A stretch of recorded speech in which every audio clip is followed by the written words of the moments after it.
Log on, tune in, find out. Another good idea from Cambridge.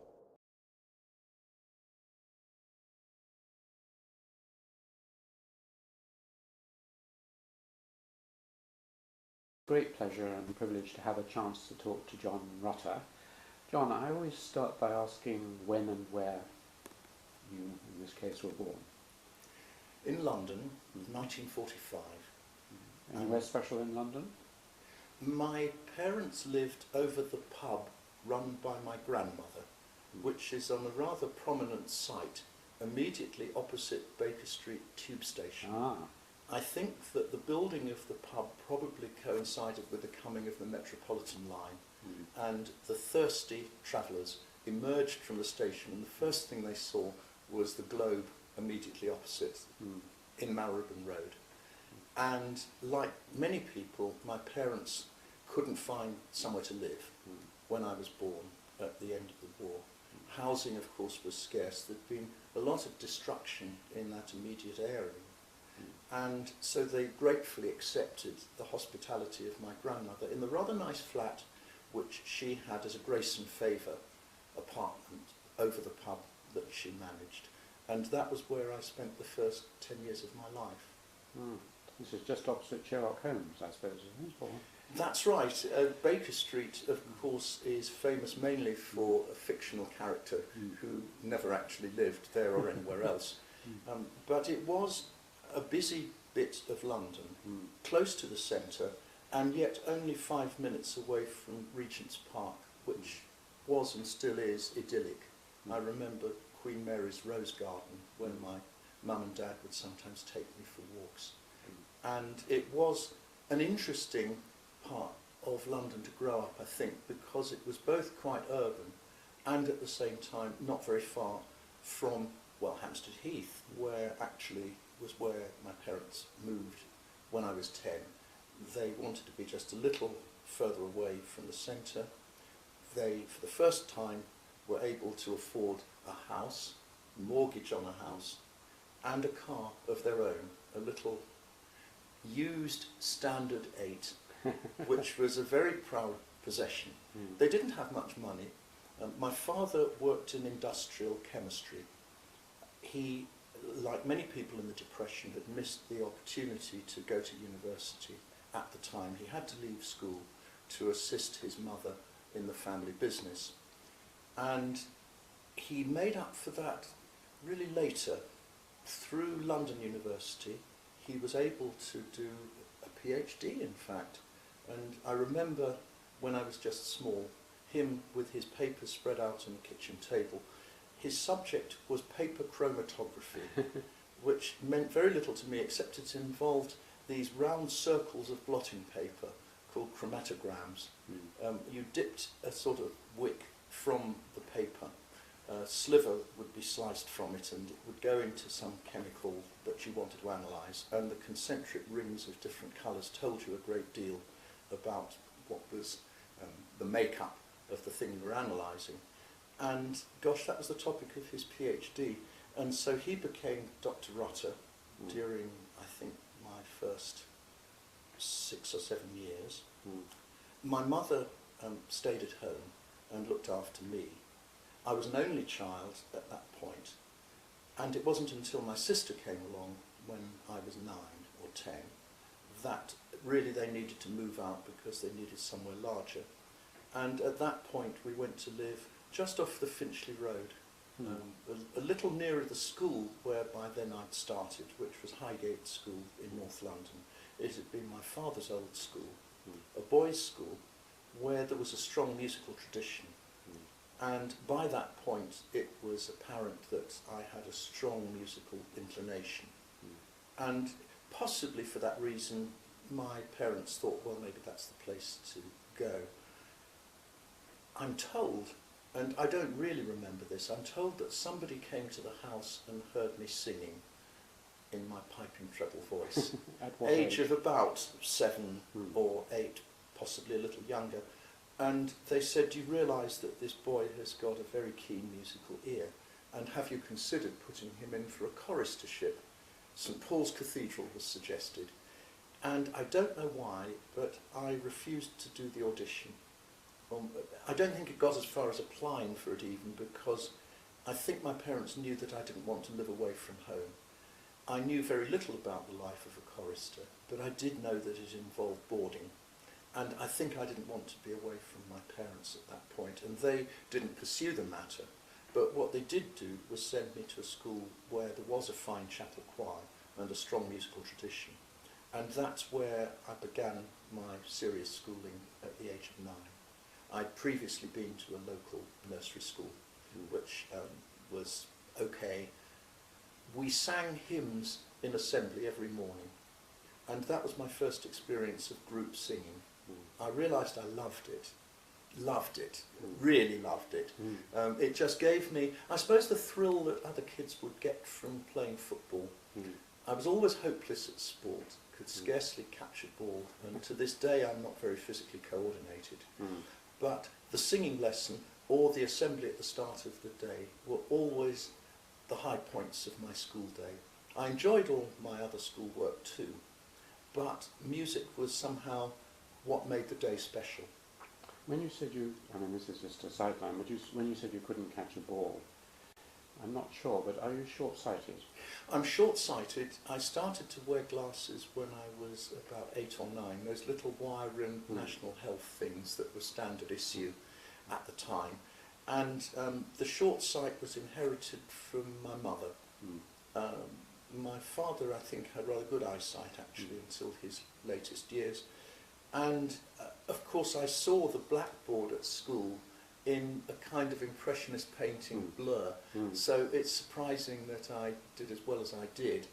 I think they spotted this, and I first of all moved to the front so I could see better, and then had an eye test, and I got my first glasses, which I've worn ever since. My eyes haven't got particularly any worse since my early 20s, but I suppose the upside of being short-sighted is that my night vision is good.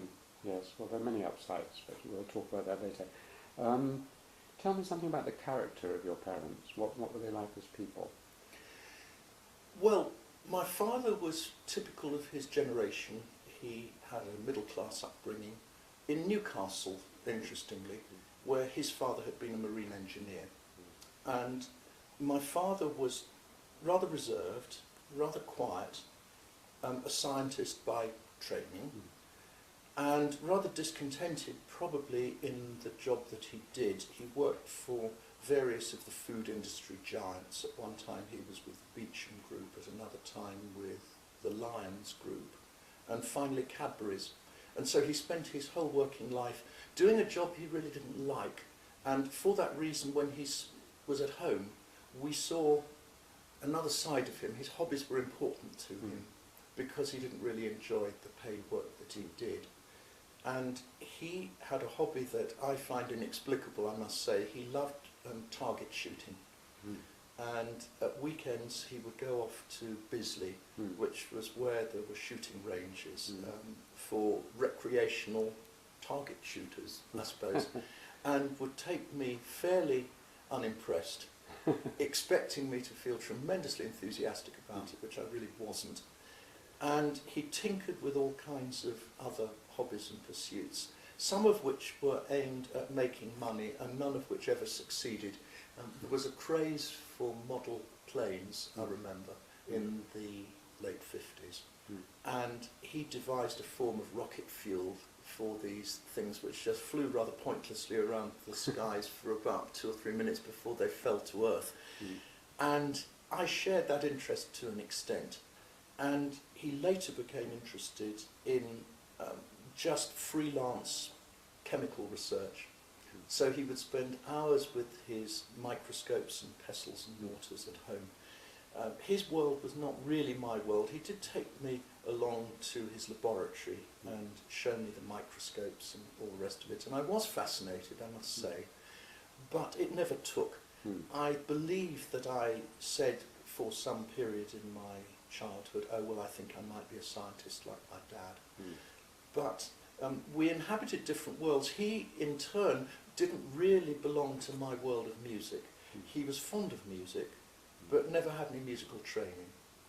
And he could play by ear rather badly, but never sought to improve his technique. And I think his taste really ran only to the dance band hits of his youth. And I remember him playing, stumbling through the keys, playing the songs of the 1930s, his youth. He never really moved on from there. So our worlds didn't coincide much. He was a quiet man, I think it's true to say. But later I found out, really not till after his death, that he was very proud of my achievements. And that was sort of heartwarming, and he was possibly more overtly affectionate with my sister, who was 10 years younger than me, as my only sibling. Perhaps because she came along later and unexpectedly, perhaps because she was a girl, perhaps because I was quite difficult and reserved myself. And so we coexisted under the same roof, but we didn't have a close father-son relationship. And I think I must certainly take at least 50% of the blame for that. My mother was impulsive and emotional. She had hoped for an education, but because of the war, it was denied her. Typical of many, many people you could talk to of my age whose parents experienced first the Depression and then the war, and whose careers and lives were really blighted by those two great events. My mother was younger than my dad, and at the time she might have gone on for some professional training in acting, which is what she really wanted to do. The war came, she had to work, and she found actually a job for more or less the rest of her life as a telephonist, because she had a lovely cultured speaking voice. More cultured actually than the background she came from, because her mother was a publican and had originally been from the East End. And there was a bit of old Cockney in my dearly loved grandma's, maternal grandma's voice, which neither my mother nor her sister inherited. They, not deliberately, but just I think because they valued beautiful speech, they poshed up their accents. And so she found work for Western Union in the heart of the city during the war. It's a very dangerous sort of place to work, quite honestly, because there would be days where the tube line would get bombed and you couldn't arrive at work. I mean, she told me these tales of it. And so she was thwarted in her ambitions and goals by the war, and partly, I suppose, by motherhood, because they couldn't really afford childcare.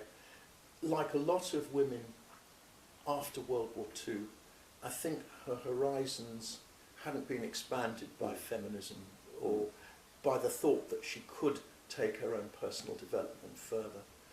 And so she acted in an amateur way, and I remember going to productions she was in where her talent was quite highly praised, but she was what we would now call a homemaker, I suppose, and I was quite a handful, so I suppose I can sort of see why. It wasn't till later that she, when I went to university, she decided she wanted to do GCSEs, and she did a couple of A-levels after that. So I admire her greatly for that she felt that she'd missed something. But she was warm and impulsive, the sort of person who would buy anything at the door, you know, and believe anything that anyone told her. And she was loving towards you. Yes, she was. And because she knew absolutely nothing about music, neither she nor my father were ever anything other than encouraging about music, because they didn't know how to intervene or to warn me that it's actually a rather precarious profession where only the very talented will succeed. If they had known more about it, they might have discouraged me. I don't think they would have succeeded, but as it was, they just took simple parental pleasure and pride in my achievements along the musical way, really, during those years. And so in some ways they were the best kind of parents. If I couldn't have parents who were professional musicians who could actually train me in the way that some parents do their musical offspring, the next best thing you can hope for is, I think, parents who are just encouraging and appreciative. And that was what I had. I think I had a clear sense that music was what I wanted to do from very early on. When did you start learning a musical instrument? It began with the old out-of-tune upright piano in my parents' flat. That it was on the top floor, and it had been somehow winched in through the window, I think, because it certainly wouldn't go down the stairs again. They were rather narrow, winding stairs. And so the previous occupants, or maybe the occupants before them, left this rather battered upright piano which stood in a corner of the living room, and I discovered it. So that was really when I began to learn music. Probably about 4 or 5 years old. I raised the lid one day and started picking away at the keys and discovered a world that was somehow my world. And the interesting thing was that I played by ear, so I'm told, tunes that I'd heard on the radio or whatever it might be. It could almost only have been on the radio, or possibly hymns I'd sung at nursery school. And I always preferred making up things of my own than playing what had already been written. And so before I really knew anything about music in a formal sense, I was improvising and giving little fantasy titles to my improvisations. They would be terribly banal. I mean, things like the lake, or you know, the deep in the forest, or birds at dawn, or whatever it might be. And so in a very unstructured way, I began to learn something about the piano. Somebody then bought me a book of scales, I think, an elementary piano instruction. It must have been my parents.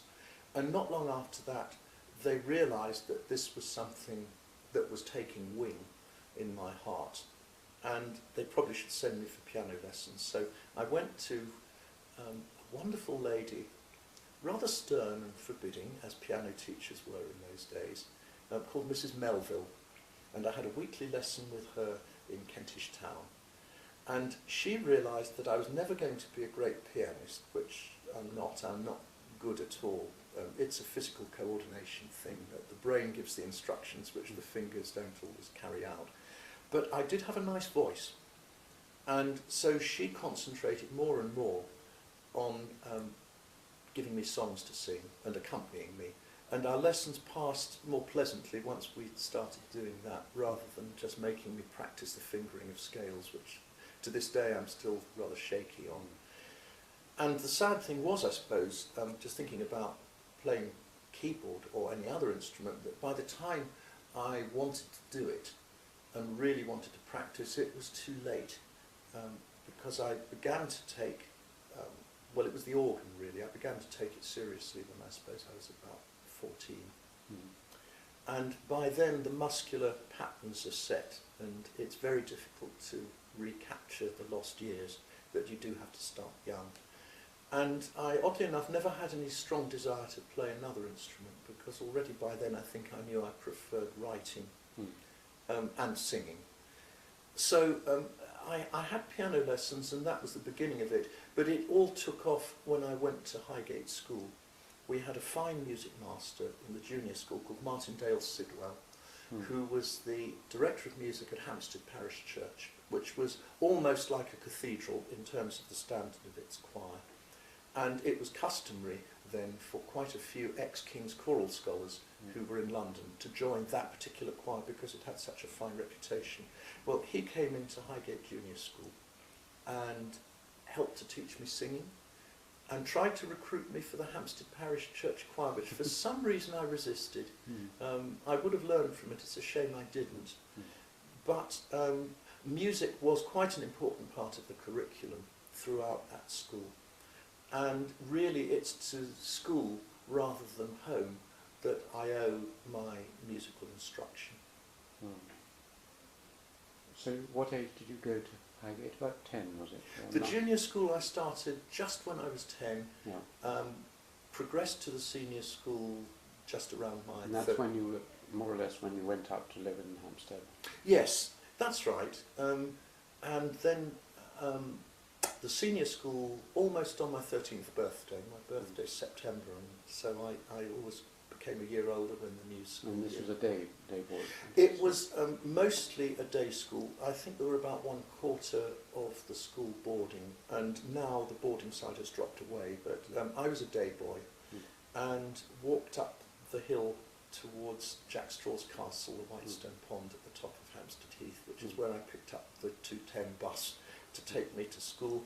Then later I was allowed my first bicycle, and after that I began to go by bike, have good leg muscles, I would think, to this day, probably because of the hills of Hampstead and Highgate.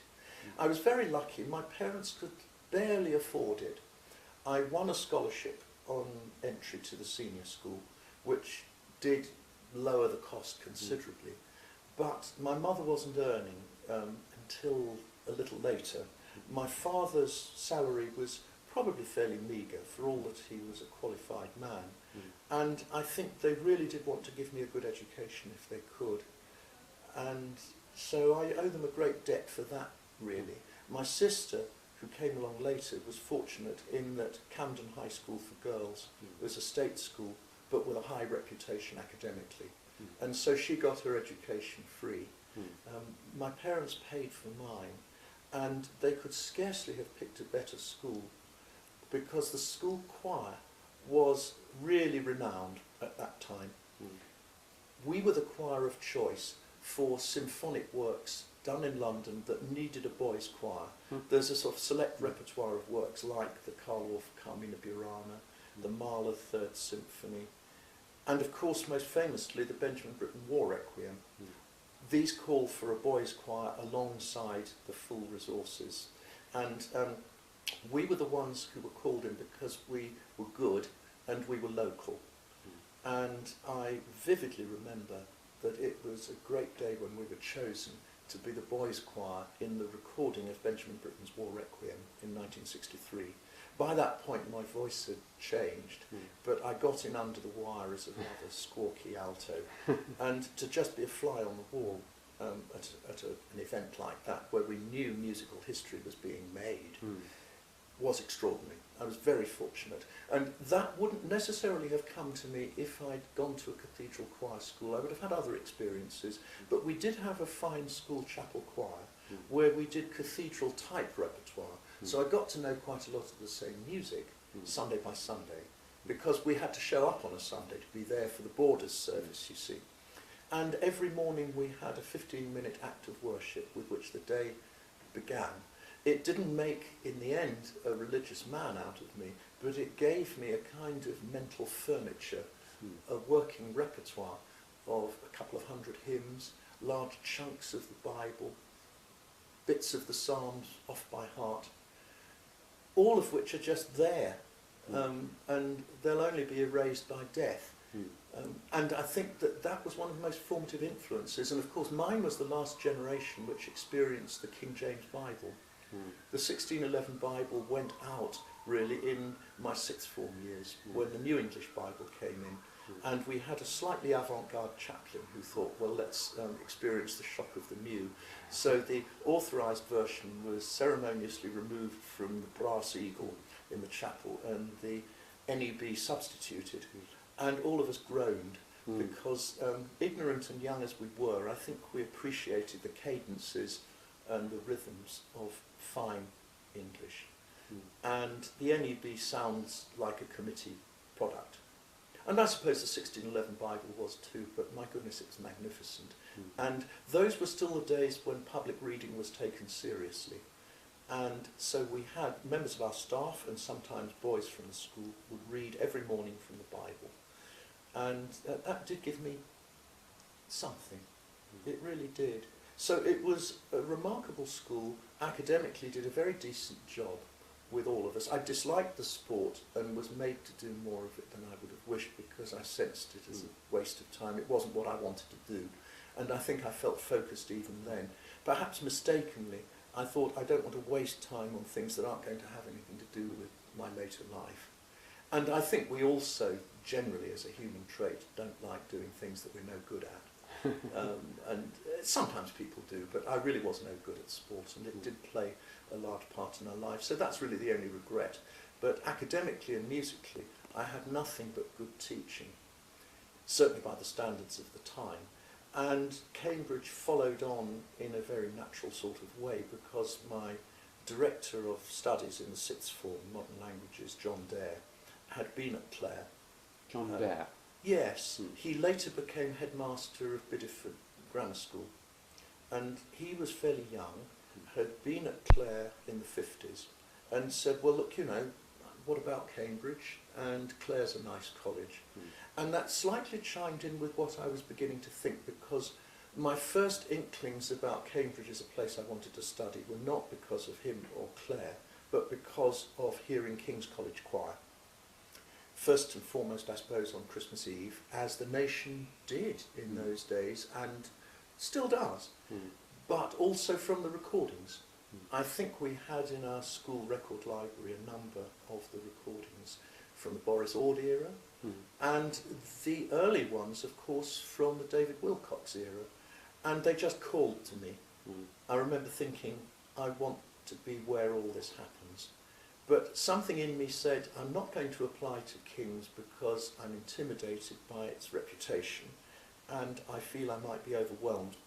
The other thing was that I was slightly sailing under false colours, because my headmaster was adamant that I should apply for a Cambridge scholarship in modern languages, which was half of what I was doing for A-level, the other half being music. And he said, no, music is very chancy, don't touch it. And I actually entered for music A-level by subterfuge, in collusion with the director of music. I haven't mentioned his name yet, but he was a great man. He was called Edward Chapman. By the time I knew him at Highgate, he had been teaching there for the best part of 40 years. He'd been organ scholar at Pembroke College, Cambridge, in the early 20s. And he remembers being the last candidate examined for the degree of Bachelor of Music by Stanford, who was then the Professor of Music, and had clung on to the professorship because he needed the money, basically. And he still had to chair the Viva Voce examinations. Well, Edward Chapman was passed his Bachelor of Music, which was wonderful, and he then came down from Cambridge, and after a brief interlude teaching at Portsmouth Grammar School, came to Highgate, where he served all his days. And he obviously thought Cambridge was the place where I should go, and encouraged me, almost a lone voice really in the school, to do music. The thing was that my musical gifts weren't as apparent as if I'd been a performer. For example, I was at school with John Taverner, who of course is now hugely noted as a composer, but at the time in the school was thought of equally as an extraordinarily gifted pianist, and would rattle off concertos in our summer concert. And we had Howard Shelley, who was of course another fine pianist, who later won all kinds of awards for his recordings of Rachmaninoff and other virtuosic piano music too. But I was rather less obviously gifted. I composed, but felt under the shadow of John Taverner. Several of us composed, actually. It was encouraged by Edward Chapman, who himself learned composition from Charles Wood, who was Stanford's successor as Professor of Music here. And that was the tradition, a very honourable one, of what you call the organist-composer. That's to say, somebody who worked in a cathedral or somewhere like that, basically as an organist, but it was taken for granted that you would have compositional skills and expertise, and would from time to time deliver yourself of, it might be some choral anthems or organ music or whatever. And that's quite died out now, really. Organists are too busy and too specialised, but in those days it was fully expected that an organist would be a competent and well-versed composer. Charles Wood was. He of course was Director of Music at Caius College here. And Edward Chapman was. He was a good organist and taught me the organ, in fact, but would compose quite regularly in a conservative but very well-versed kind of way. He understood voices, he understood instruments, he understood what worked, he had a lovely sense of text setting, and had he chosen to devote himself to composition, he might have become quite noted, but schoolmastering claimed him. And I suppose he carried with him that thought that, well, anybody who calls themselves a musician should compose, at least have a go at it, be able to do it. And so all of us did, and there was quite a clan, really, of active musicians at Highgate. I mean, of the school, which numbered 650, I suppose almost half were in the concert chorus, Gosh. which was the large choir. And there was, of course, the smaller chapel choir and all sorts of other subgroups as well, vocal and instrumental. But there was every encouragement to compose and every encouragement to hear our work performed when we composed it. There was an annual school music competition where you got extra points for the number of instruments you included in the instrumental ensemble class. And so if you could turn yourself into an arranger and say, well, we've got a tuba player who can only manage about 4 notes, but if we put him in the group, then we'll get an extra couple of points. And so all of us developed skills. I mean, there were 12 houses in Highgate School, and therefore there were at least 12 active arrangers. There had to be, under the terms of the music competition. When I think back to it, it was remarkable, actually. And ever so many of us became professional musicians. Not just John Taverner and Howard Shelley, whom I mentioned, but Andrew Lloyd Webber's orchestrator, David Cullen, who was actively composing at the time I was there, Brian Chappell, who specialises in writing educational music these days. It's quite a place when I look back on it. And one of the reasons I got into composition professionally was that I was encouraged to think of it as normal. And I realised how fortunate I was. The other thing was, encouragement does make a huge difference. And Edward Chapman, to whom I would shyly hand in my compositions every so often and say, what do you think of this, sir, would give me a sharp critique, but never a discouraging one. And I remember him writing in a school report, at a time when I was getting quite bad ones, you know, usually for being lazy or stroppy or awkward. He would write reports which glowed, and I thought, well, this is one awfully good reason for going in for music, because I've got somebody who's championing me. And he said to me, I think that this boy will end up in the world of composition and his talent will probably take him to America. Which was extraordinarily prophetic, because in fact quite a lot of my career has taken place in America, where my work was recognised, almost I would say before it was widely recognised here at home. And so, gosh, he was a far-sighted man.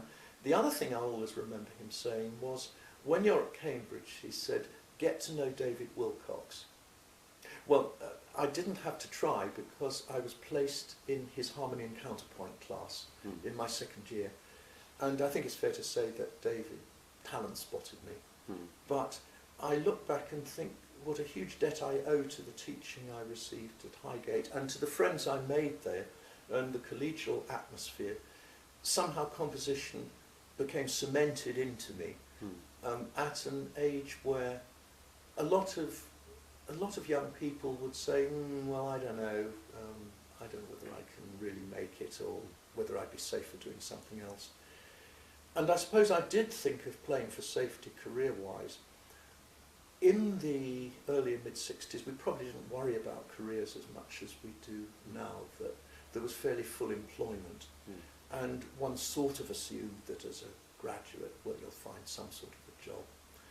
But nonetheless, composition was slightly off the dials, and I don't think it was until I found that my work was beginning to sell, and this is jumping ahead in the story, but once I was in print, which was all thanks to David Wilcox, it wasn't really till then that I thought, well, gosh, I'm well on the way to making a living from this. That I sort of fell into it, but the urge to compose was, I think, always there, right from the very early years when I was sitting at the upright piano, my feet probably not yet able to reach the pedals, and just doodling away. Lovely. At some point, and you mentioned that the reading of the Bible and learning these hymns and so on instilled in you a love of the beauty of the texts and the choral music, but you implied not much more than that. Since you've been 90% of your professional career has been to do with church music. I wouldn't put it as high as 90%. No, I mean, let's say over half. Over half. I've always asked Stephen and David about their religious feelings, and also a lot of scientists and so on. Sometimes you can start with your parents, what they believe, but how would you place yourself religiously through your life? Friend, fellow traveller and agnostic supporter of the Christian faith, in a nutshell. To go back to the parental background, in those days people by default described themselves as Church of England if they didn't really have any religious affiliation. My father's family were Quakers, and that was something that my dad's older sister clung on to. She was a devout Quaker to the end of her days. She only died at the age of almost 100 just last year. But he lost that and never attended church or spoke of anything religious until the end of his life. He began attending the nearest church to their home in Finchley Road, which was actually a Presbyterian church. And I don't think he was particularly a convinced Presbyterian more than anything else, but for whatever reason he began to attend, and I think I'm right in saying that he sought confirmation. This was sort of after I was living at home. I mean, by then I was here in Cambridge, and so I didn't follow that particular saga, but now you mention it, I believe he got confirmed and never had, for whatever reason, at school, as indeed I didn't. What happened at Highgate was that the chaplain, who was doubtless very correct and proper, said, well look, this isn't a mass inoculation. What I want all of you to do in this class by next week is to write me a letter, which need not be more than one side of paper, on why you would like to get confirmed. And so everybody went away. And those who were not of other faiths came back and mostly delivered their letter the next week, and I didn't have any letter to hand him. I really don't remember whether I was disinclined or lazy or just rebellious, because I didn't particularly like the chaplain, which was, I'm sure, my fault, not his. Though interestingly, he ended up as an atheist later, having had a professional scandal when he later went on to teach at London University, and there was some major problem in his career after that. Maybe children can pick things up. I knew there was something perhaps not quite right. But at any rate, I'd like to say, well, I thought it through, and I just thought, well, I have this objection or that objection to the Christian faith as such. I do remember that year he tried to talk about the doctrine of the Trinity, and it really, as a 13-year-old, was over my head. But for whatever reason, I didn't join the queue to get confirmed. I sang happily in the chapel choir. I was always interested in religious studies, but somehow being a non-joiner became a habit. And although I think I probably was religious in quite a powerful sense when I was young and into my 20s, not least, I suppose, because I felt so lucky as my career began to take off and things began to go well for me, and I found happiness and fulfillment in the way of life that I had never really thought I would gain entry to as a composer. You're a member of a pretty elite club. And I used to every night, before I went to sleep, I used to try and compose my thoughts and say, I want to think about the good things that have happened, and I want to try and spare a thought for everybody who's going to sleep tonight frightened or being abused or bullied or poor or starving, and to just be grateful. And so it was a kind of theology of gratitude, which is probably not really something you can motor on very far, because what happens when something goes wrong in your life?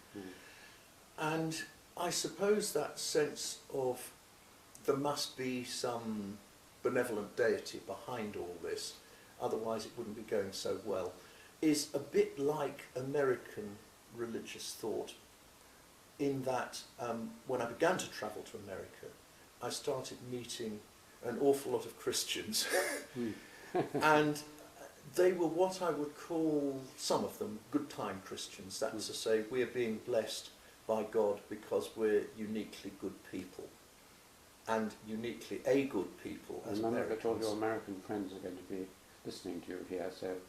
Well, what I would say is the American faith world contains some of the very finest and most searching of theology and religious thought and practice, and some of the worst. And I think it's fair to say I experienced a full spectrum, that religion matters intensely to Americans. I found that out quite quickly when I began to visit there. And I sort of respect that. I certainly respect all religious faiths. But if I wanted to be honest about my own faith journey, it's been backwards over the years. And I'm afraid what slightly began to sow the seeds of doubt was seeing the absolute certainty of religious adherence in America and some of the harm that that certainty could lead to, in that you could become intolerant of others or convinced that only you are right and that there's no other possible way. And I always started by thinking, well, hang on, surely there must be many paths to God. You know, if there is one God, the controlling intelligence behind the universe, then he's not going to mind how he's addressed or what building you're in when you do it. And I slightly went from there to a rather tougher position still, which is that the universe is basically numbers, and that it's in some sense mathematical, and that it's a lottery.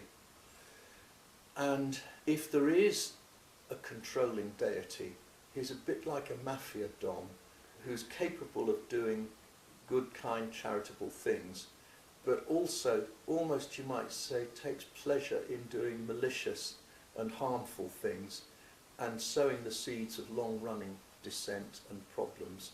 And that's hard to reconcile with the Christian concept of a loving God. And I don't also find it very helpful to say that you have to have a personal one-on-one relationship with Jesus. Numerous of my religious friends, and indeed people I've just met, have said, well, you know, if you're not born again, and if Jesus isn't your personal friend, then you're not a true Christian. And I also remember the words of Charlie Mull, the Reverend Professor Charlie Mull, who was the most searching theologian, Lady Margaret Professor here, of course, at Cambridge. And he said, well, you know, I'm perfectly sure that I've only been born once. And he was from a strongly evangelical tradition. I think possibly my personal dislike of the evangelical mindset, that's not to say I don't think people should share their beliefs, but it's the style of worship it goes with and the style of thought it goes with. Completely runs counter to everything that I've been trained to believe as somebody who's had the kind of education I've had and background I've had. People sometimes have asked me, did the fact that your son got killed affect your faith position? This happened in 2001 when he was 19 and a student here at Cambridge, and he got run over crossing Queen's Road one night. Completely unforeseen, completely random. And I think the answer is no, it really didn't, because by then I wouldn't have described myself as a believing Christian. On the other hand, you have to consider the alternatives. A world without any churches or space for religious thought or contemplation, or a world based only on material values, would be a hell. You know, I'm sure it would. And in a sense, whether you believe the specific doctrines of a faith, I think that just the statement it makes about how man shall not live by bread alone is immensely important. And music is a part of that because, of course, music is useless in a literal sense. You don't have to have music to survive. It's not like food or shelter or medicine. But yet it's always been there. And imagining a world without it is just, it's impossible.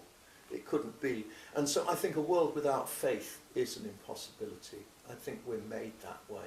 And even though you might say, and I think I slightly would say that religion is an invention of man, you know, that man created God in a way, in the image that they want, rather than the reverse. I don't think that invalidates its worth.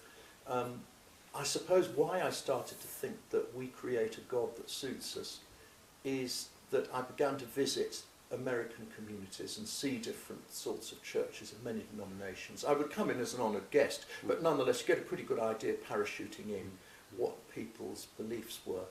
And if you meet Southern Baptists, you know, they believe in a God that doesn't really go in for terribly much rational thought, and a God that's judgmental, a God that supports republicanism.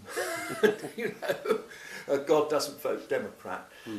On the other hand, if you go to a major university, you might find a very different image of God there on the university campus chapel. So it began to look to me as if the whole edifice of religion was a man-made construct. I think Montaigne said if triangles had invented a god, he would have three sides. Yes. That was it. So I suppose that's, in a way, it's not a terribly inspiring story to tell you of a faith journey, because people would always rather it was the other way round. I remain hugely sympathetic to the church, its music, its liturgy, its traditions, and with some caveats, its ministry, what it's trying to do. On the whole, the church that I know and was baptised into is trying to do good in a difficult situation, and it's making a statement on behalf of qualities like compassion, forgiveness, charity, that everybody would support. And so I would be heartbroken if the Church of England closed its doors tomorrow. I hope to be buried in a country churchyard with a funeral service according to the 1662 prayer book and all my favourite pieces of music. I suppose that's wanting it both ways, isn't it? That you want the trappings without necessarily subscribing to the doctrine. But that's where I am. I think there are quite a lot of people like me. Vaughan Williams was sort of similar, wasn't he, in that I think he had a sense of generalised spirituality which was triggered by things like standing on top of the Malvern Hills and contemplating the beauty of nature, or walking through the west door of a cathedral and being awestruck by the grandeur and mystery of the building, or being inspired by Pilgrim's Progress, the words of John Bunyan. And I think he wouldn't have called himself a card-carrying Christian, yet his life was steeped in Christianity at every point. And I would probably have to say I'm like that, and my moral compass, to use that awful phrase, probably does derive in large part from Christian ethic and teaching. So I owe Christianity a huge, huge debt, and it's rather ungrateful of me not to believe in it more. And you put that very nicely. Just one last question on that. I mean, many people who don't know what it is like to be a great musician or a composer, but watch films on Mozart, for instance, they often come across sort of descriptions that such a person as Mozart is in touch with divinity, that they act as a kind of intermediary between some other spiritual world and this world. They're almost like shamans in my discipline. So there's a mystery and a beauty which I've also heard about from physicists and scientists, and Einstein talks about this. He wasn't a Christian, obviously, but the wonder and mystery is there, but there's no particular God. Is that how you see it? Stravinsky said when he wrote The Rite of Spring, I was just a vessel through which the music passed. Exactly, yes. And of course that was really the debate at the heart of Peter Schaffer's play Amadeus, wasn't it? Yeah, exactly. Which was conveyed much better in the play than in the subsequent film, which rather trivialised it. But if you believe that there are some humans who are chosen to be a vessel, a conduit, or whatever, then why is it that that particular job is given to the undeserving as well as to the deserving? And there's no answer. But I do think that there's such a thing as genius. If I didn't believe that, I think I'd pack up. I haven't got it, but I think that it does reveal itself, and it's not the same thing as talent. Genius is something that transforms life, something that is memorable and you never forget it.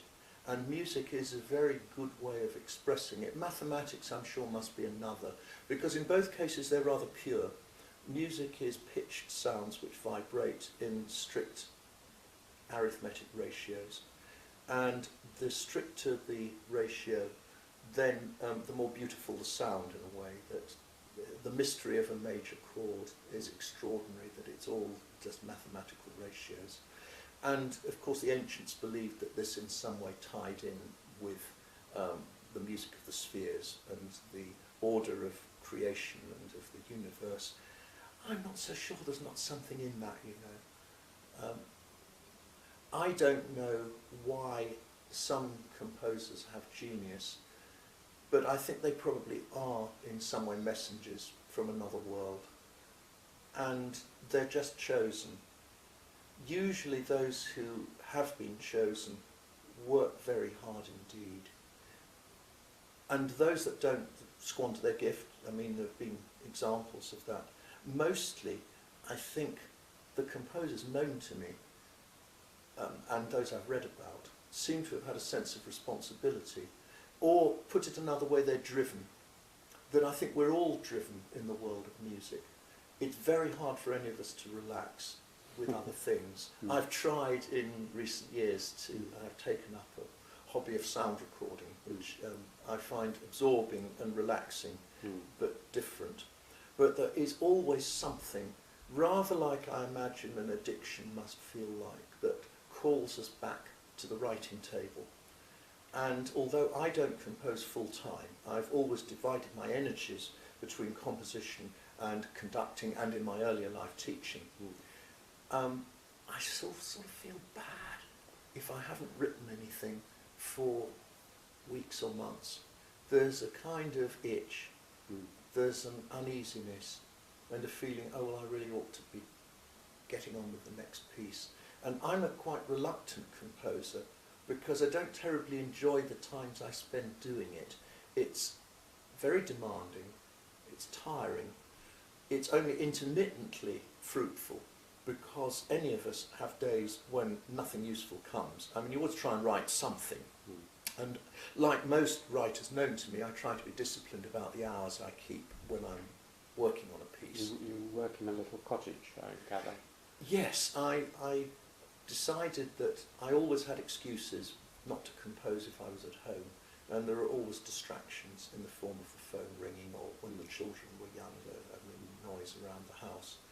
And so I thought I would find somewhere completely isolated, and that is where I go to compose, and only to compose really. It's a small cottage 5 miles from where we live in Duxford, and it's been a safe haven. It's lovely. However, I can't tell you truthfully that the hours I spend there are all that happy. I'm glad when the end is in sight, when I can see that, look, it's only going to take another day or two and I've got this nailed. That's a great feeling. And having a piece finished is good. I feel relief for a while, and then the process of performance begins. I may or may not be involved in that. I mean, sometimes I'm due to conduct a premiere myself, and that's great. Sometimes I'm just there in the audience and invited along to rehearsal to comment.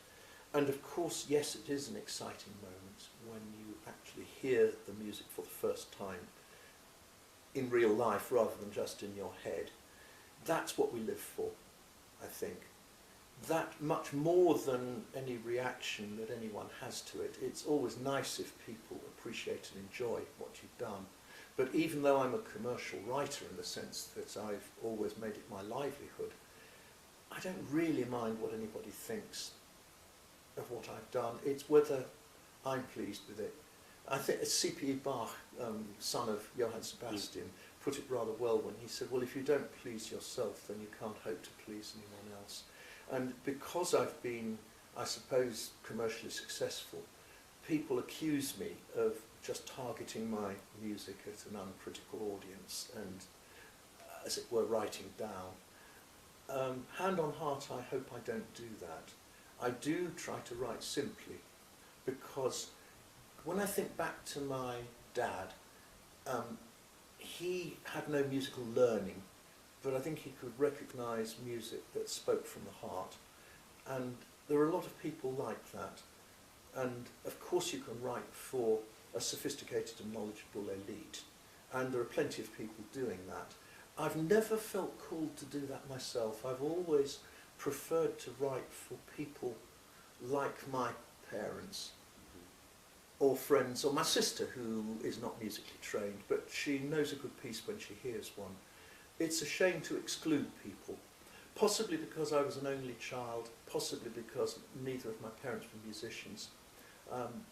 I felt some need through the music I write to be accepted.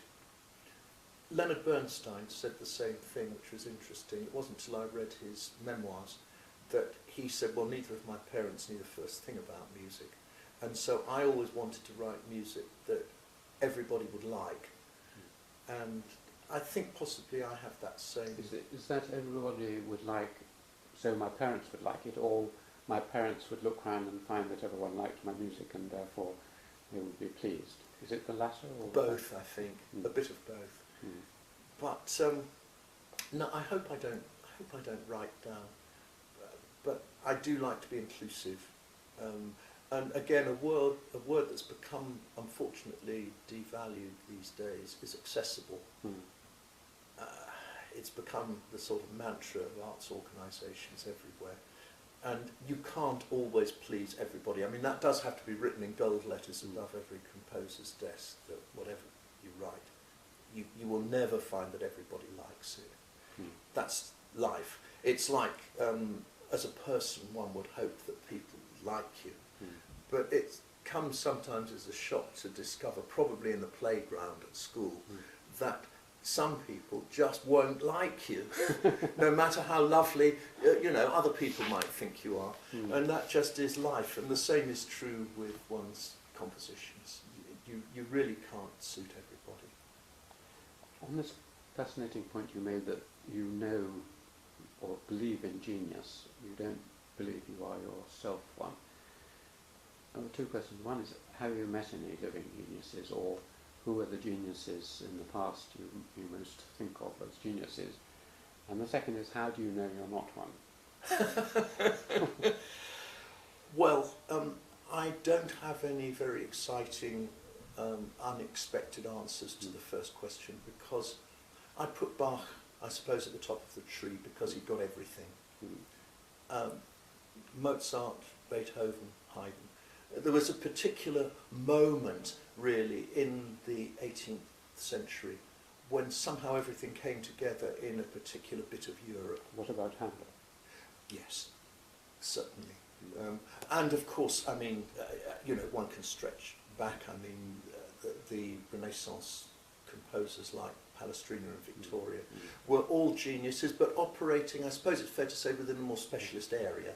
The great thing about Mozart and Bach and Beethoven was their universality, that they had a go at just about every form of music that was then available. The Renaissance writers tended to focus on just one thing, and the same became true a bit in the 19th century, in that you associate, say, Chopin with piano music, but he didn't ever try to write an opera. And I think the great thing about the top of the tree people was their universality. And you can never grow tired of Bach. Mm. I think probably most musicians would tell you the same, that he had a mathematical IQ that would have just had noughts and noughts on the end, just to plan his works with the intricacy that he was able to, and yet such a sense of joy and communication that comes through, and it makes him inexhaustible. That's really, for me, genius. It's different from talent. I mean, listen, if you want talent speaking the same language, you could try Telemann, for example, who was much higher in public esteem than Bach in their lifetime. But look what's happened to him now. I mean, he's a barely remembered historical name. Where is Vivaldi in that? Vivaldi, I would say, was a very diligent master craftsman with flashes of genius, touched by genius, but his problem, I think, was lack of universality, because I associate him with a certain kind of driving energy and vitality. And he, in the words of the rather unkind dictum about him, that he didn't write 1,000 concertos, he wrote the same concerto 1,000 times. He spoke an immensely attractive musical language, which gives us a strong sense of its time and place. He's absolutely Venice in the 18th century. And he was greatly admired by his contemporaries, including Bach. In the end, I couldn't put him up quite in the same league. But those, for me, were the musical geniuses. I suppose there's a terribly well-filled second rank. I love, for example, the American songwriters of the 20th century, the Broadway writers, Richard Rodgers, Jerome Kern, Stephen Sondheim, all of those.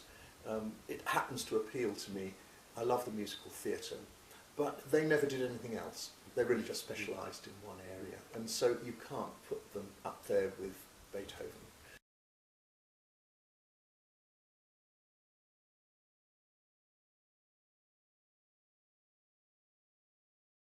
You know you're not a genius.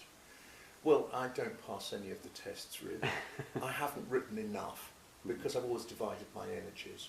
Yeah. And the work that I have written has been in one specialist area. And I do think that for anybody to be describable as a genius in music, there has to be a universality and something that transcends its immediate time and place, which I don't think my work does. That if you hear the things I've written, they do speak to you of the choral culture of the time they were written. Like the little Christmas carols from the 1960s are absolutely of the 1960s, of the light music climate of that day. But you have to go much, much further than that, and you have to have, I think, a substantial body of work in a number of different genres. I really don't.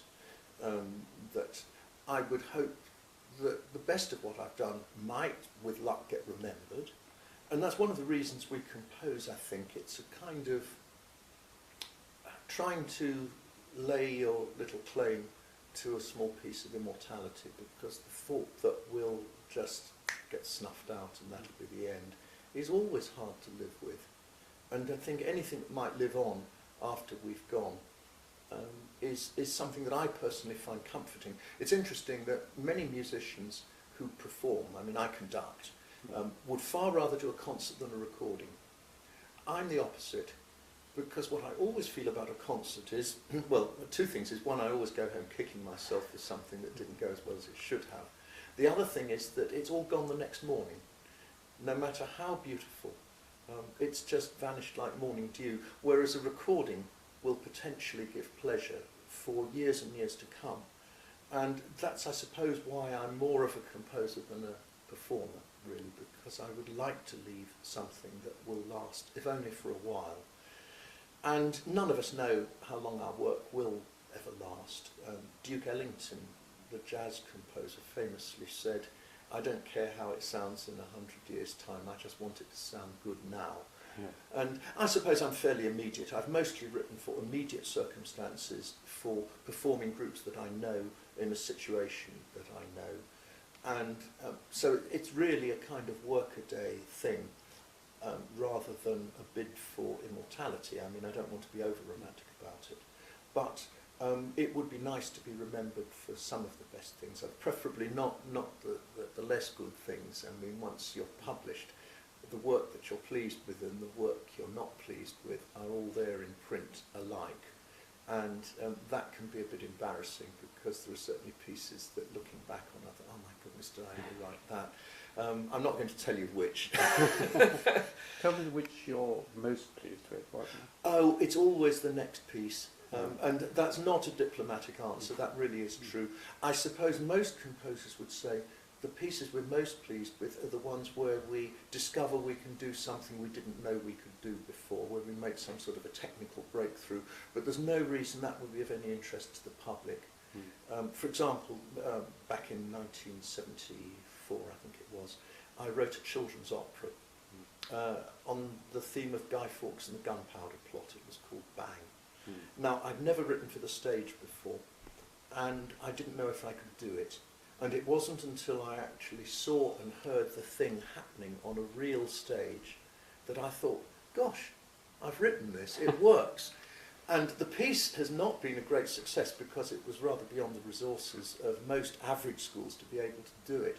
But I don't even know if Bang was a good piece or not, but I do know that I was pleased to have discovered that something I'd never tried before actually did seem to me to work out and was possible.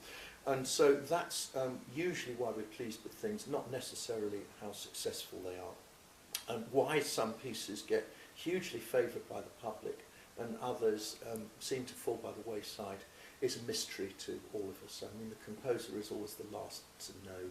One tries to have a shrewd self-appraisal, but I don't think it's possible. That's a nice answer.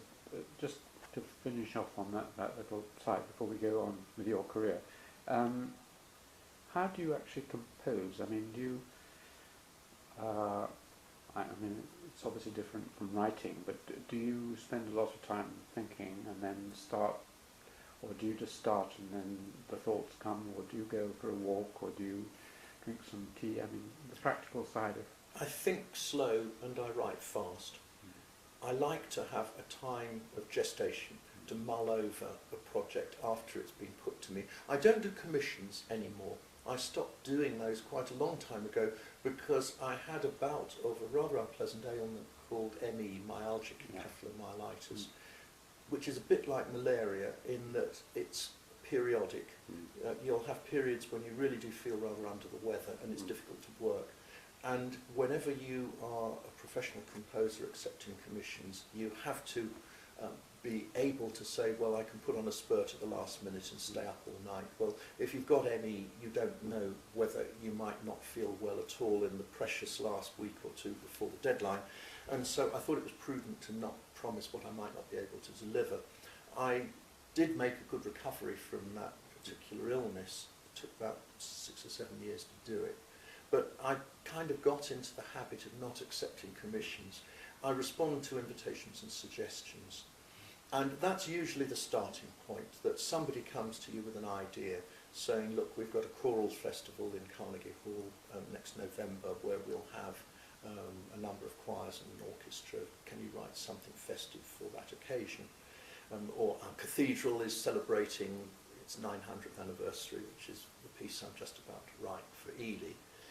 And I always try and find out as much as I can about the circumstances in which the piece will be performed, where it will be performed, the occasion it will form part of, who the performers will be, how long it should be, what kind of a character in general terms is being looked for. So it's almost like a crossword puzzle where you're filling in as many of the clues as you possibly can, and all that's needed to complete the picture is the piece itself. I don't work best in a vacuum. I don't think any composers ever do. That you want as many parameters laid down as possible, and you would like, I suppose, the freedom to vary them if you find them too constricting or that you go off in a different direction. Giles Swain, a composer friend of mine, famously will be asked for a 10-minute piece and come up with a 40-minute piece, because he just says, well, once he gets started, there's no stopping him. And sometimes that's welcome and sometimes not so welcome. but I like parameters laid down, and if I'm writing a piece involving text, then I like to have time to think about the text and choose it. If it's going to be a pre-existing one, I search widely, and sometimes takes ages to happen on the exact right one. Sometimes I really do have to write my own text. I remember, for example, that it was David Dimbleby asked me to write a piece for the Council for the Protection of Rural England, which was celebrating an anniversary. He was the president, and he said, look, we want something which will celebrate the environment and man's responsibility towards it. And, you know, you won't find anything on that theme in the Bible. And I searched the various poets, but, you know, there's nothing about emptying your green bin anyway. And so I finally thought I really will just have to write my own text, because there's nothing that suits. But the text comes first with me, unless it's an instrumental piece, where, of course, that's not a consideration. But then I like to think it over, and I usually say to myself, right, I will start work on that next Monday, and I then try to keep fairly disciplined hours, and I switch to the music. Often the deadline dictates to me how long I've got to write it in, and people often ask about that. Is that terrifying? Is it destructive, or does it actually help you? And I think, truth to tell, it does help. Too tight a deadline can be destructive, because then you just have to accept the first thing that comes into your head. That's what happens with film music, where there's very little time, and you just have to hope that what comes into your head first is good, because there's not much time to think of anything else. But what I think Mozart said, and it's very much to the point, this was reported by his widow, I think, but Wolfgang was always terribly particular about the opening idea, and he would discard 100 until he got to the right one. And there is usually a period where you're assembling your raw material for the piece, the musical ideas, and you have to say to yourself, can I go on a journey with this? Can I make something out of it? Or will I be bored with it by the time I've got to the end? And sometimes you cast around for ideas and cast around for ideas, and time begins to run out, and you say, well, I'll have to make the best piece I can out of what I've got. And the whole thing about composition is that you're stretching out in time an idea which is just like that. An idea is like a little ball of chewing gum. And in music, you have to make it stretch out in time, because music can only be perceived in time. You know, you can't roll Beethoven's Fifth Symphony up in a ball and throw it at the listener. You have to stretch it out. You can only hear it in the length of time that it takes. And so you're creating something which has to be stretched out, because no idea is 30 minutes long. An idea can just be perhaps a few seconds worth. And it's from that that you build gradually an edifice, using technique and using your knowledge of musical structure, and allowing new ideas to occur to you along the way. But what you're basically doing is making much out of little. That's what Beethoven said about composition. And Sullivan said much the same thing. He said, my boy, to somebody who's talking, a pupil, he said, you're trying to make a shilling's worth of goods out of a ha'porth of material.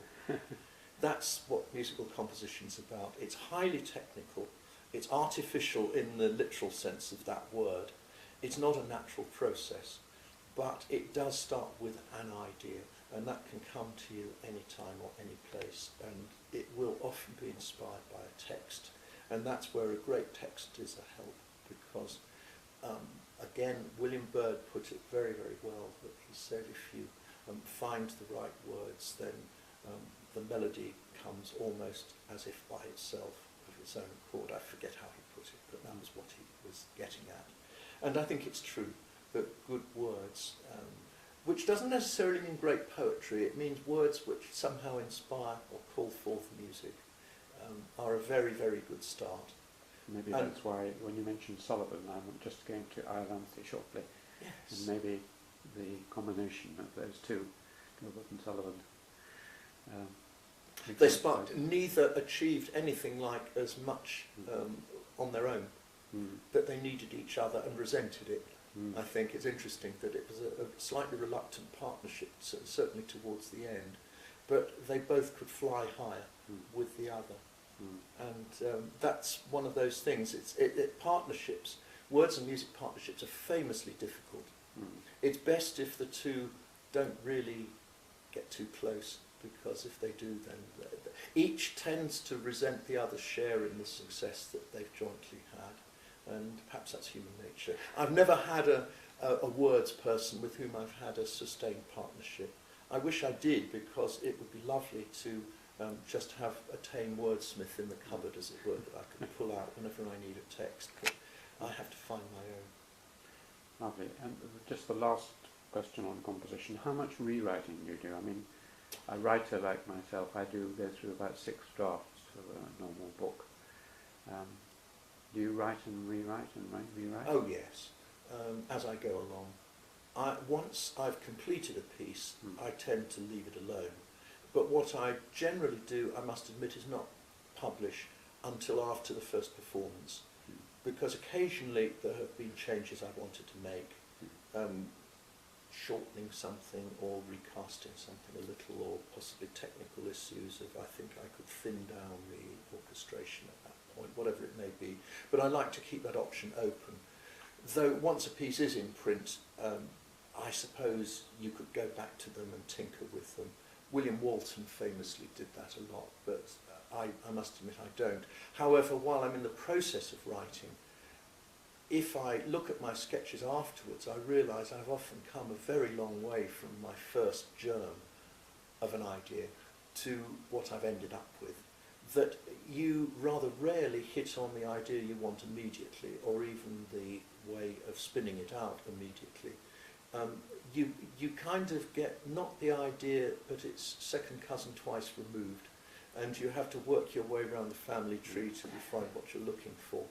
And that's interesting. We can see the process in Beethoven's sketchbooks, that his first ideas for the Eroica Symphony are terribly banal and repetitive and dull, and you think, oh my goodness, he was right to not use that. If he'd taken first thoughts, we'd have had a dud symphony, and of course we got a magnificent one because he said, no, not good enough, not right yet, not right yet.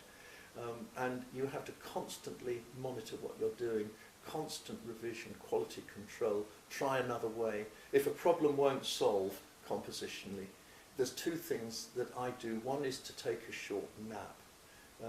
Now the brain works in mysterious ways. I thought I was the only composer who did it, but I was very relieved to find in Leonard Bernstein's memoirs that he would do the same, stretch out on the floor and go into a sort of half-waking, half-sleeping state for 20 minutes. If you do it for too long, you then fall asleep, and that's not quite it. But just a little cat nap and going back to the problem, I sometimes find it's resolved itself, and so that's something I shamelessly do because I find it useful. The other thing that I sometimes say, and again any composer would tell you the same, I'm sure, is look, if this problem isn't solving, it's probably because it won't solve, and so just try going around a different way. Do you walk at all? I do. I can take quite pleasant strolls in the vicinity of my cottage, and that's usually where ideas kind of settle down. It's similar to the cat nap, really, that you just switch off for a short while and let the brain do its work at a level you can't control. There's so much you can't control about composition that you have to just accept that and say, well, okay, today may be a day where nothing comes, or I'll have a lovely walk and I'll have my little 10-minute nap, and still at the end of the day I'll have hardly anything usable. And then another day you'll get perhaps a fruitful day. All writers, I think, experience that. And I suppose one of the reasons we're neurotic, or can be neurotic, is that we're trying to control the flow of a tap where really we can't switch it on and off, but we would like to be able to. Stravinsky was asked, when do you get your ideas, Mr. Stravinsky? And he said, when I'm working. You know, so the best you can do is create the framework, the circumstances where you hope the ideas will flow, and then it's all technique beyond that. Lovely, very nice. we may come back to these things, but we've only got to Clare, your undergraduate degree in Clare College. Is there anything you'd like to say about those 3 years at Clare?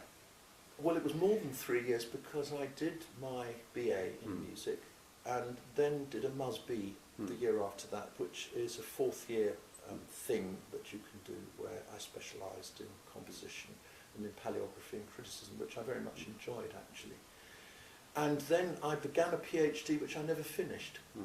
It petered out, and I'm not terribly ashamed of that. I occasionally wake up in the middle of the night thinking, oh golly, I never finished my PhD. But what really happened was that composition claimed me.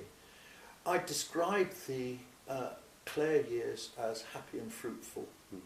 I was in an environment where people left me alone for large stretches of time to just get on with what I wanted to do. That somehow at school, although it was strongly musical, quite a lot of my time was taken up with things like sport that I really didn't enjoy, or subjects where I really didn't have the aptitude.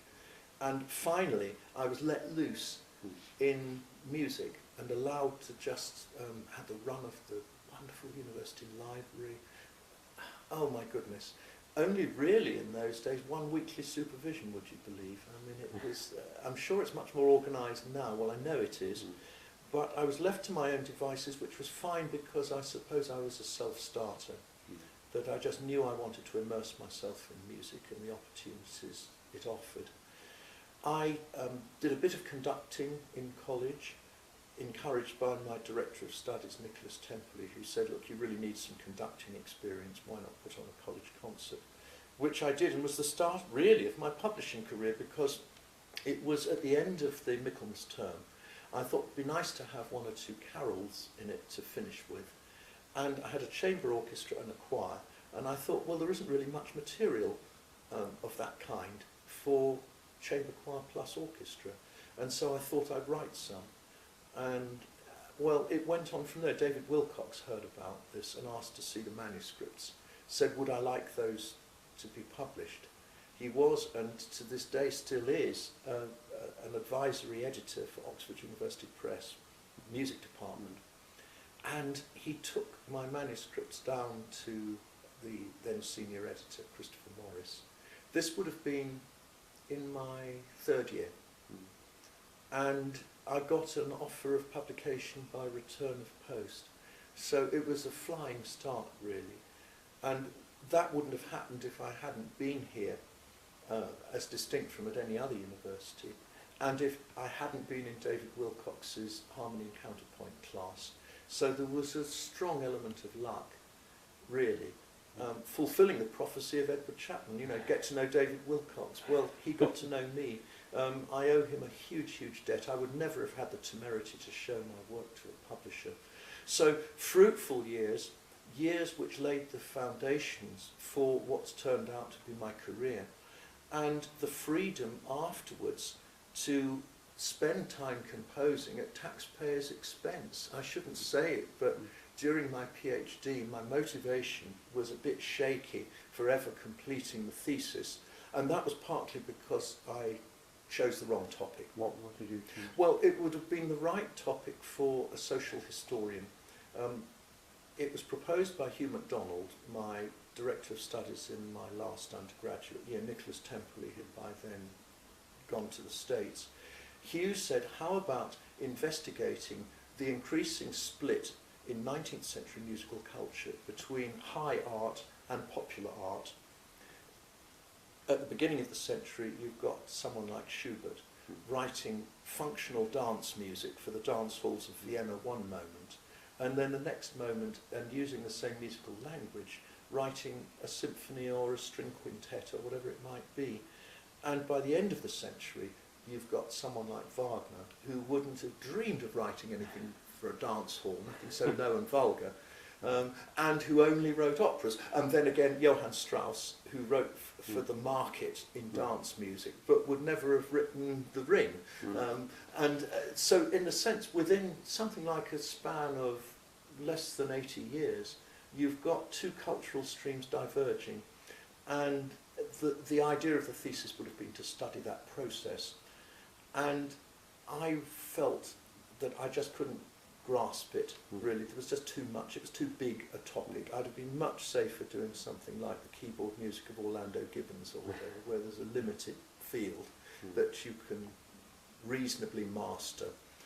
But I thought, oh, well, this sounds vaguely interesting, and I didn't think it through.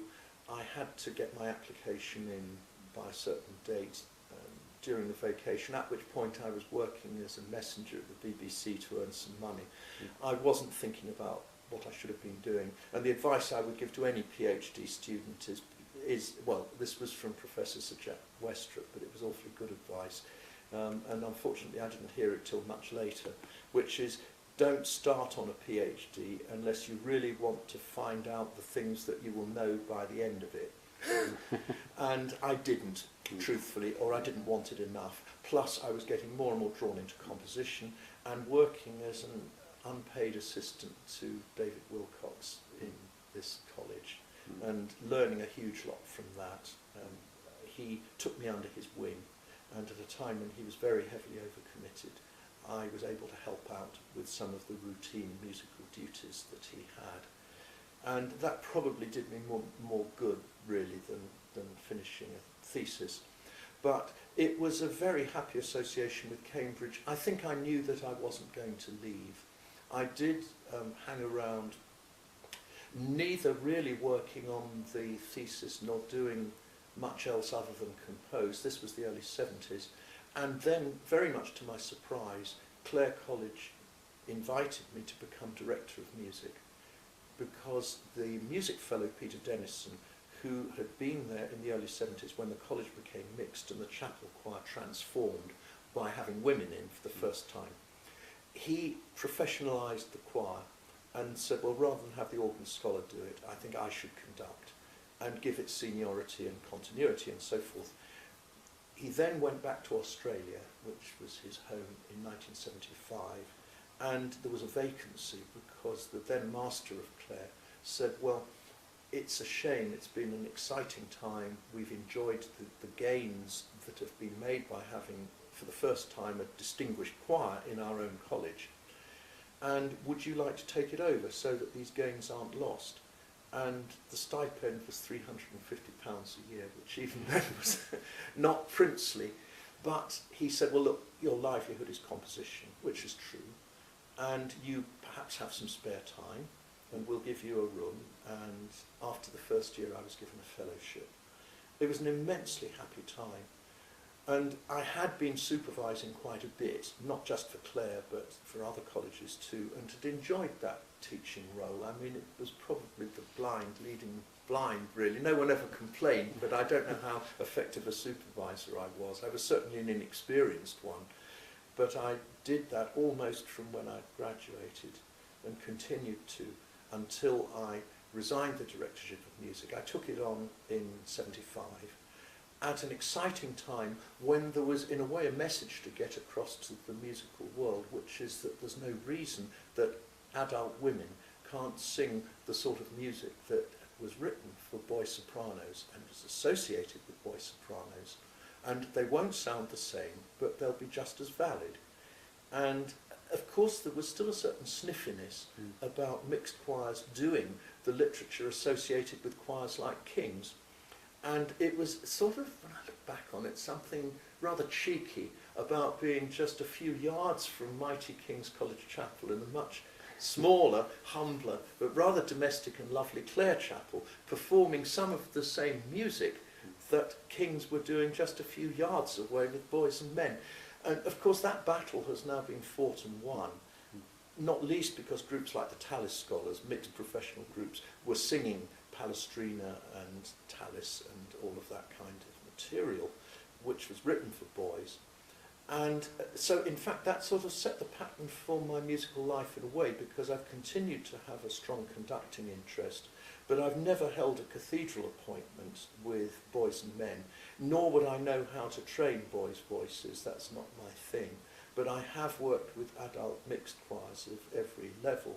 You formed a choir yourself, didn't you? I did, yes. After my 4 years of directorship at Clare, which were happy, but I knew I couldn't keep it going forever. That as the choir grew and my duties grew, so composition was starting to get squeezed, and I thought, well, there's got to be a parting of the ways. If I do this for even another year or two, I'll get so fond of it that I'll never leave. And so in 1979, I handed in my resignation to the senior tutor. And they, to their great credit in Clare, said, well, look, we like the idea of a quasi-professional choir in this college. How will we keep it up? And I said, quite honestly, you need to create the post of Director of Music, which will be fully stipendiary, preferably somebody who's not also got a faculty post, so their efforts won't be divided. They can concentrate full-time on Clare. And this was a very unique post in Cambridge at that time. And of course, lots of colleges have copied it, here and in Oxford, which is a source of great pride to me, because I think I was probably one of the first in a way. And I left and formed the Cambridge Singers because I really didn't know until I had given it up quite how much I would miss having a choir of my own to work with. What happened was I was asked to do a Christmas television special from Salisbury Cathedral, and the director assumed that I was still in charge of Clare Choir and would bring them along, and that they would form part of the television programme. And I said, well, look, I'm sorry, I actually resigned that 2 years ago. He hadn't caught up. And he said, well, can you bring a choir anyway? Because yes, we'll have the Salisbury Cathedral Choir, but I would like one of your mixed choir sound sort of things. And so I got on to one of the tenors in Clare Choir from my period, a young chap called Harvey Bruff, and said, Harvey, do you think you can get together 24 of the best singers from Clare Choir of our era? And he said, sure, I'll do that for you. And so he delivered 24 familiar faces in Salisbury.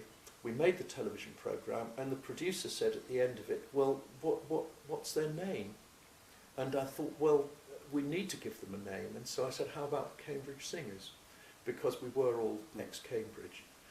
And that was really the birth of the choir that I've worked with ever since. The personnel, of course, has changed over the years, but I made a decision it would be a choir dedicated to recording.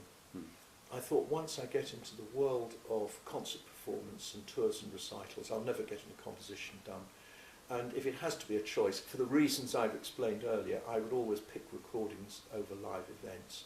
And so that's what we've done. We've made an average of about 2 or 3 recordings a year for 25 years now. And it's been a source of great pleasure in my life.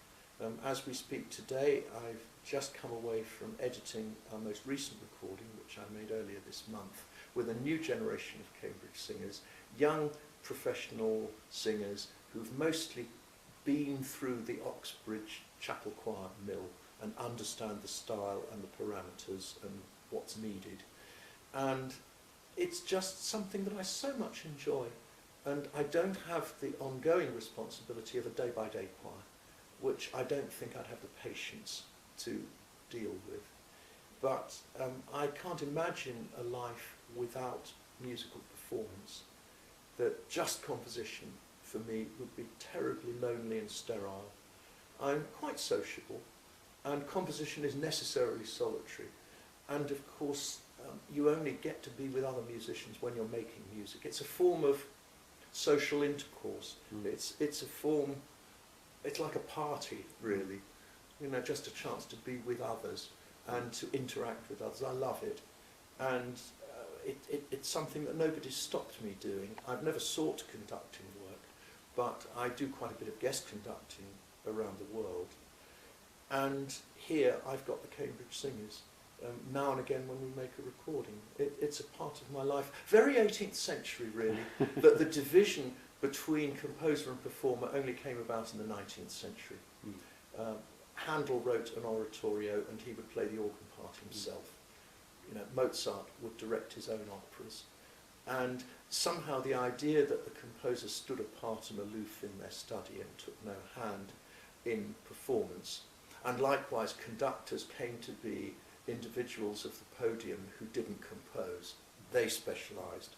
That was a much later invention, and I would, I think, have been happier if I'd been born in another period, back in the 17th or 18th century, where you could do both. Lovely. You also were and are a publisher, aren't you? Did you set up a sort of small publishing, musical publishing? Yes, I have. I've started a record label and a small sheet music publishing sideline. All of that's really come about because of the computer revolution. In the 1980s, you could first get home computers which would do things for you. And in the 90s, along came computer software which enabled one to, in effect, print music, to do music typesetting to a professional standard.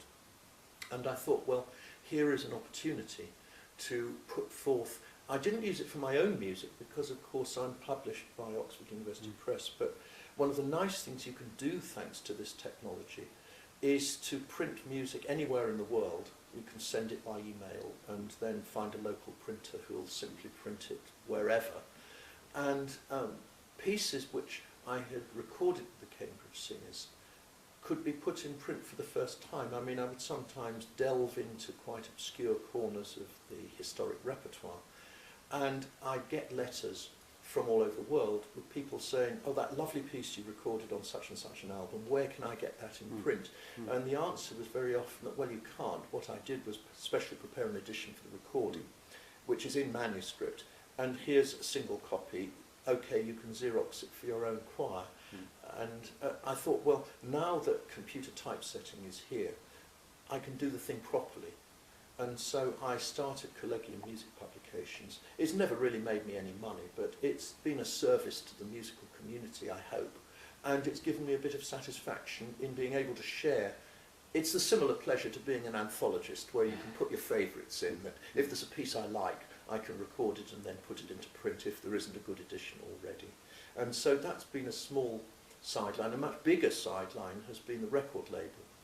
Because again, computer technology has made it possible to edit recordings at home, which is something that you absolutely couldn't do until the later 1980s.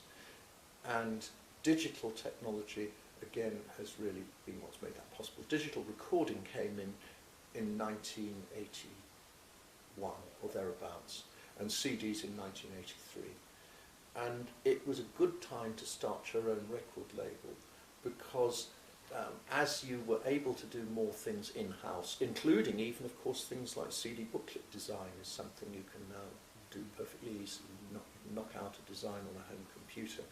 You can be a record company with much slenderer resources than ever was possible in the old days. And I never particularly meant to start a record label, but I was engaged to make a recording, a very early Cambridge Singers recording for an American label, and the contract looked bad once I was sent it, that I was never going to recoup the costs of doing it. And so Joanne and I, my wife, went out for dinner with an A4 notepad and said, well, what are we going to do about this? And one of us said, and I honestly don't remember which of us it was, why don't we start a record label? And so the next thing was, well, let's think of a name. And we wrote down a list of about 25 of them and showed them round all the Cambridge record shops the next morning and said, what do you think is the best name for a record company specialising in choral music? And one and all they said Collegium. That was the one they singled out. We were very nearly Triad Records. That was the second choice. But a triad doesn't just mean a three-note musical chord. It unfortunately also means a Chinese criminal gang. And so Triad Records we weren't. But it began with just one release, and it grew really just step by step. The proceeds from the last recording financed the next one. The sheet music publishing came along much later. But really, I suppose I'm a statistic in the history of the home computer revolution, because what I've done was always a sideline and something that would not have been possible until home computers came in. I do all my own editing, and my assistant does booklet design, all just within our little office in the garden. Lovely. I've just got two more questions, if you can face that. One was, when you described David Wilcox taking your compositions to OUP, I think that's a slightly separate story from the very important one where David asked you to be the co-editor of Oxford Book of Carols or whatever. It was the called. second volume of Carols for Choirs That's 2. right. Yep. Well, that was a remarkable thing, really. Carols for Choirs 1 was produced in 1960, published in 61. David co-edited it with Reginald Jakes, who was the conductor of the Bach choir. David succeeded him. Now, Carols for Choirs 1, the Green Book, did extraordinarily well in publishing terms, and as years went by, it became apparent to Oxford University Press that there would be a hungry market for a second volume. And it was in 1968, I think, that by then David had written a number of fine new Christmas carol arrangements. I had come on the scene with my first publications in that genre, and I think David had a discussion with them saying, well, look, you know, yes, I'll do a Vol 2 for you, but I don't think realistically I can do it on my own. I'm going to need some help. And I think what happened was that they said, well, have you got any suggestion? And he said, well, John Rutter's a young fellow who's around and on the scene and has been helping me out with one thing and another. He might be the right person for the job. And they said, well, all right. And really, decisions were simple in those days at OUP because there was just one music editor, Christopher Morris. And he, I think, liked me and my work.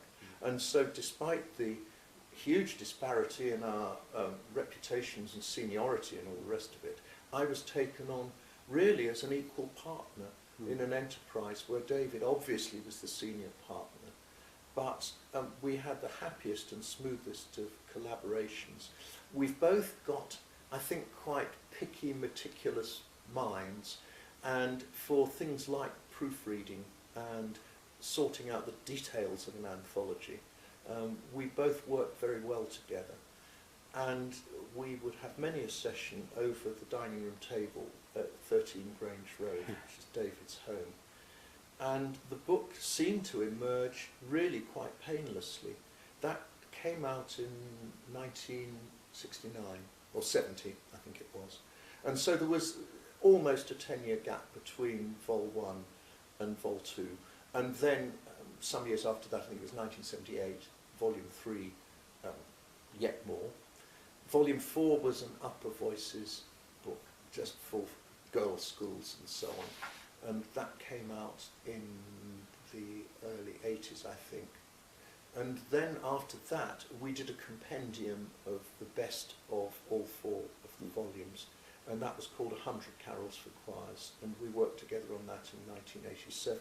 I think the two of us had a good chemistry as collaborators. I don't know whether David would say the same thing, but I, for my part, thoroughly enjoyed working with him. And I think that to have been associated with such a publishing phenomenon was really very lucky for me in those early years of my career. And the fact that it carried on until later was a sort of excuse to stay in touch with somebody who had been such a kind and supportive mentor and colleague and friend. That's very nice and could be a good ending, but is there any major thing that we've missed out or skipped over? Well, only really to just say that I've continued to live in Cambridge with my family, and if I take a step back, I think we really have lived in a golden age for people who love choral music in this city. Because, of course, Cambridge has always been noted for its choirs. If you go back to, well, I suppose the era of Orlando Gibbons being in King's College Choir in the 1590s, but in modern times, I suppose it's really with the coming of Boris Ord in the post-war years at King's. I mean, and really their recording profile began to rise and the wider world began to know about them. And at St John's, George Guest. And from there, really, the excellence and fame of Cambridge choirs has just grown and grown, given a huge boost by the coming of mixed colleges. In, well, the earliest was King's Clare and Churchill in 1972, and then everyone else following suit. And we're now in a situation where we haven't just got 2 fine collegiate choirs in Cambridge, we've got probably a dozen of them.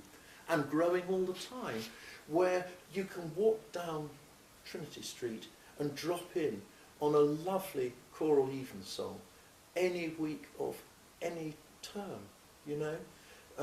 There's just an extraordinary cornucopia. I mean, I don't believe that there's another city in the world like it. Even Oxford.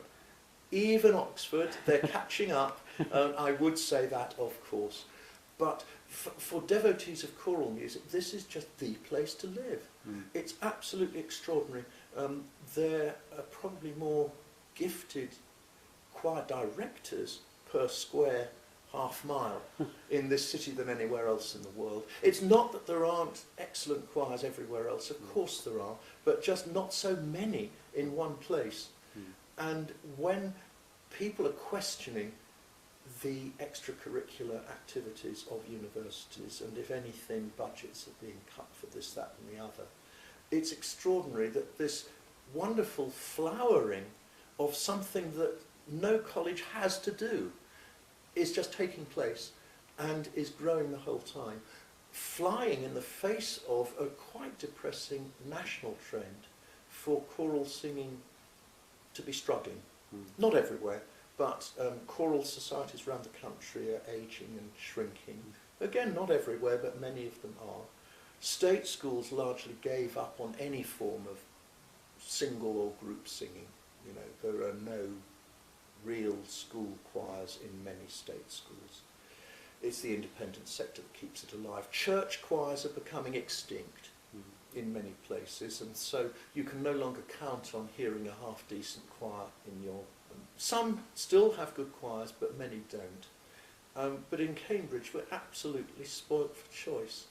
And it's just something rather lovely that this university has nurtured, and it doesn't have to, but it can, and it's chosen to. I'm immensely proud of my university for having played host to such an extraordinary flowering of something I think rather wonderful and unique.